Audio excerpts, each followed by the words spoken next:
வணக்கம். வணக்கம். என் பெயர் சுவாமி சுந்தர். எனது சொந்த ஊரானது சிதம்பரம். இந்த சிதம்பரத்தில் தான் இன்னமும் நான் வாழ்ந்துட்டு இருக்கேன். எனது தொழிலானது ஓலைச்சுவடி வாசிக்கக்கூடிய நூல் வாசகன் நான். இது எங்களுடைய பாரம்பரிய காலத்திலிருந்து எங்களுடைய அப்பா தாத்தா இந்த மாதிரி பாரம்பரியமாக குடும்பத்தில் ஒருத்தராக இந்த தொழிலை செய்து வரோம். இதில் பார்த்திங்கன்னா இந்த ஓலைச்சுவடி படிக்கும் பொழுது சில பேருக்கு இந்த பரிகாரங்கள் அப்படின்றது வரும். பரிகாரங்கள் அப்படின்றது எல்லாருக்குமே இந்த வழிபாடு உண்டு, அதில் எழுதியிருப்பாங்க. அப்போ அந்த பரிகாரம்ன்றது எதனால் ஏற்படுது, எதனால் அதை சொல்கிறாங்க எல்லாருக்கும் அப்படின்னா, மனிதனாக பிறந்த எல்லாருக்குமே இந்த கர்மான்றது இருக்கும். ஏன்னா கஷ்டப்படுறவங்க எல்லாமே மனித பிறவி தான். கஷ்டங்களை அனுபவிக்க முடியாத யாரும் இல்லை. சில பேர் நோயாளியாக இருப்பாங்க, சில பேர் கடனாளியாக இருப்பாங்க, சில பேர் ஒரு பிறக்கும் பொழுதே ஒரு குறையோடு பிறந்திருப்பாங்க, சில பேர் குழந்தை பாக்கியம் இல்லாமல் இருப்பாங்க, சில பேர் தொழில் சம்பாத்தியம் இல்லாமல் இருப்பாங்க. இந்த மாதிரி வரக்கூடிய காரணங்களுக்கு அந்த முன்ஜென்ம பாவங்கள் தான் காரணம். அதாவது மனுஷனாக பிறந்தாலே நாம் ஏதாவது பாவம் செய்திருந்தாதான் அதனுடைய தண்டனைகளை அனுபவிக்கக்கூடிய காலகட்டம் வரும்.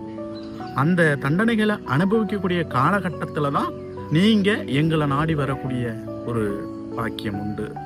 அப்போ மற்ற நேரத்தில் தான் உங்களுக்கு அந்த ஞாபகமே இருக்காது.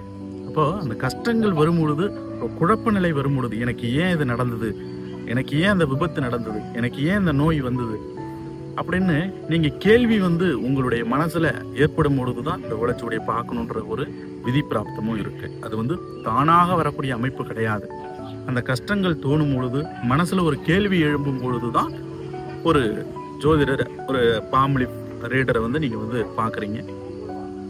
அப்படி பார்க்கும் பொழுது தான் அந்த வழிபாடு உங்களுக்கு முன்னெச்சரிக்கையாக, அந்த கடவுளே உங்களுடைய மனசில் அந்த ஆசையை தூண்டி அந்த பாம்லிப்பை தெரிஞ்சுக்கணும் அப்படின்ற எண்ணத்தோட உங்களை எங்களுடைய, அதாவது கடவுளுக்கு இணையாக ரிஷிகள் எழுதின அந்த வழிபாட்டை நீங்கள் தெரிஞ்சுக்கணும் அப்படின்றது ஒரு விதி பிராப்தம்.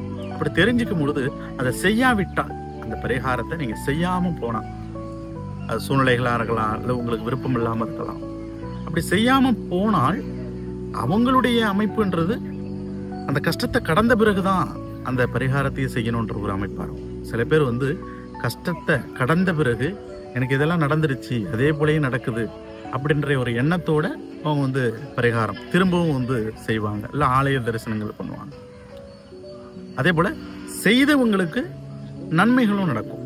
செய்தவங்களுக்கு பார்த்திங்கன்னா அதனால் நல்ல ஒரு மாற்றங்கள் படிப்படியாக தான் ஏற்படும். அதாவது ஒரு 108 நாள் மந்திர பூஜையெல்லாம் செய்கிறாங்க அப்படின்னா, 108 நாள் தொடர்ந்து செய்யும் பொழுது ஒரே நாளில் நல்ல பலன் கிடைக்காது. எத்தனை காலகட்டத்துக்கு அந்த பாவங்கள் நம்மளை தொடருதோ, ஒரு 6 மாத காலகட்டம், ஒரு வருஷ காலகட்டம், இந்த மாதிரி தாமதங்கள் ஏற்படும். அந்த கர்மா விலகின பிறகு, அந்த கர்மாவுடைய காலகட்டம் விலகின பிறகு அந்த நன்மைகள் ஏற்படும். ஆனால் அந்த கஷ்டங்கள் வராது. எவ்வளவோ அந்த கர்மா செய்து இருந்தாலும் நான் நல்லா தான் இருந்தேன் அப்படின்னு சொல்லுவாங்க. அந்த மாதிரி அமைப்புகள் உண்டு. அப்போ செய்யாமல் போகிறவங்களுக்கு அந்த கஷ்டத்தை அனுபவித்த பிறகுதான் அந்த எண்ணம் தோணும், நம்ம பரிகாரம் செய்யாமல் இருந்துட்டோம் அப்படின்றது இருக்கும். அப்போ மற்றபடி எல்லாருக்குமே அந்த வழிபாடுன்றது உண்டு, யாருக்கும் இல்லாமல் கிடையாது. தெய்வ வழிபாடுன்றது எல்லாருக்குமே உண்டு. அப்போ நம்மளுக்கு ஒரு மனசில் ஒரு குழப்ப நிலை, ஒரு கவலை இருக்கும் பொழுது தான் ஆலயத்துக்கு போகிறோம். அதே போல் கஷ்டங்கள் அதிகரிக்கும் பொழுது அந்த வழிபாடு என்னன்றது தெரிஞ்சுக்கிறதுக்கு இந்த ஜோதிடத்தை, இந்த பாம்லி ரீடரை நீங்கள் நாடி வரீங்க. நன்றி.